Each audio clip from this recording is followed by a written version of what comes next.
ಮಣ್ಣೆತ್ತಿನ ಅಮಾವಾಸ್ಯೆ ಪೂಜೆ ನಮ್ಮ ಮನೆಯಲ್ಲಿ ಯಾವ ರೀತಿ ಮಾಡ್ತೀವಿ ಅಂತ ನೋಡಿ. ಬಸವಣ್ಣನ ತೊಗೊಂಬಂದು ಹೊರ ನಿಂದಿರಿಸಿ ಅವ್ರಿಗೆ ಕಾಲಿಗೆ ನೀರು ಹಾಕಿ ನಾವು ಆಮೇಲೆ ಊದ್ಬತ್ತಿ ಬೆಳಗಿ ಒಳಗೆ ಕರ್ಕೊತೀವಿ ಬಸವಣ್ಣನ. ನಮ್ಮ ಮನೇಲಿರೋ ಪದ್ಧತಿನೇ ಆ ಥರ. ಅದು ತೊಗೊಂಬಂದು ದಿವಸ ಆಗಲಿ ಅಥವಾ ಮಧ್ಯದಲ್ಲಿ ಆಗಲಿ ಕರಿಗಡುಬು ಬೋಂಡ ಮಾಡಿರ್ತೀವಿ ಬಸವಣ್ಣನ ನೈವೇದ್ಯಕ್ಕೆ. ತೊಗೊಂಬಂದಿನೇ ಮಾಡಿದ್ದೆ ನಾನು. ನೋಡಿ, ಇವನ ಹೆಸರು ಮಿತಿಲ್ ಅಂತಂದೇಳಿ ಸ್ಕೂಲಿಂದ ಬಂದ ತಕ್ಷಣ ತೊಗೊಂಬಂದು ಕೊಟ್ಟ. ಪಾಪ ಹೇಳಿದ ತಕ್ಷಣ ಕರೆದ ತಕ್ಷಣ ಬರ್ತಾನೆ. ಏನೇ ಅಂದ್ರೂ ಮಕ್ಕಳಿಗೊಂದು ಸಂಸ್ಕೃತಿ ಕಳಿಸ್ಬೇಕಲ್ವ. ತಗೊಂಬಂದಿನ ನಾನು ಈ ರೀತಿ ಇಟ್ಟು ಪೂಜೆ ಮಾಡಿ ಕರಿಗಡುಬು ವಡೆ ಮಾಡಿ ನೈವೇದ್ಯ ಮಾಡಿದ್ದೆ. ಅದನ್ನು ತೋರ್ಸೋಕ್ಕಾಗಲಿಲ್ಲ, ಆಗಲೇ ಲೇಟ್ ಆಗಿಬಿಟ್ಟಿತ್ತು. ಅವ್ನು ಸ್ಕೂಲಿಂದ ಬಂದು ತೊಗೊಂಬಂದ, ಅದಕ್ಕೋಸ್ಕರ ಅದನ್ನು ಮಾತ್ರ ತೋರಿಸಿಲ್ಲ.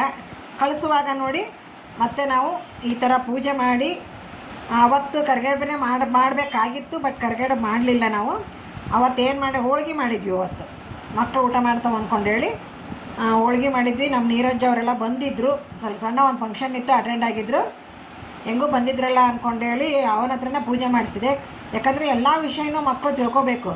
ಯಾವ ಹಬ್ಬಕ್ಕೆ ನಮ್ಮ ಮನೆಯಲ್ಲಿ ಯಾವ ಪದ್ಧತಿ ಇತ್ತು ಅಂದ್ಕೊಂಡೇಳಿ ಅವರಿಗೆ ಗೊತ್ತಾಗಬೇಕಲ್ವ. ಅದಕ್ಕೋಸ್ಕರ ಪೂಜೆ ಎಲ್ಲ ಆದಮೇಲೆ ನಾವು ಮೊದಲು ಬಾವಿ ಇತ್ತು, ಬಾವಿ ಕಳಿಸ್ತಿದ್ವಿ, ಇಲ್ಲ ದೇವಸ್ಥಾನದಾಗ ಇಟ್ಟು ಬರ್ತಿದ್ವಿ. ಈಗ ದೇವಸ್ಥಾನದಲ್ಲಿ ಇಡೋಕ್ಕೋದ್ರೆ ಬೈತಾರೆ. ಅದಕ್ಕೋಸ್ಕರ ನಮ್ಮ ಮನೆಯಲ್ಲಿಯೇ ಗಿಡ ಹಾಕಿರ್ತೀವಲ್ಲ, ಹೆಂಗಿದ್ರು ಪಾಟಲ್ಲಿ, ಅದರಲ್ಲೇ ಇಟ್ಟಿದ್ದೀನಿ. ಆಗಲಿ ಒಂದೆರಡು ದಿವಸ ಅದರಲ್ಲೇ ಇರಲಿ, ಆಮೇಲೆ ನೀರು ಹಾಕಿದರೆ ಕರಗಿ ಗಿಡದಲ್ಲೇ ಹೋಗುತ್ತೆ ಅಂದ್ಕೊಂಡೇಳಿ. ಸ್ನೇಹಿತರೆ, ಈ ವಿಡಿಯೋ ನಿಮಗೆ ಇಷ್ಟವಾಗಿದೆ ಅಂದ್ಕೊತೀನಿ. ಇಷ್ಟವಾದ ತಕ್ಷಣ ದಯವಿಟ್ಟು ಸಬ್ಸ್ಕ್ರೈಬ್ ಆಗಿ. ಎಲ್ಲರಿಗೂ ನಮಸ್ಕಾರ, ಎಲ್ಲರಿಗೂ ಧನ್ಯವಾದಗಳು.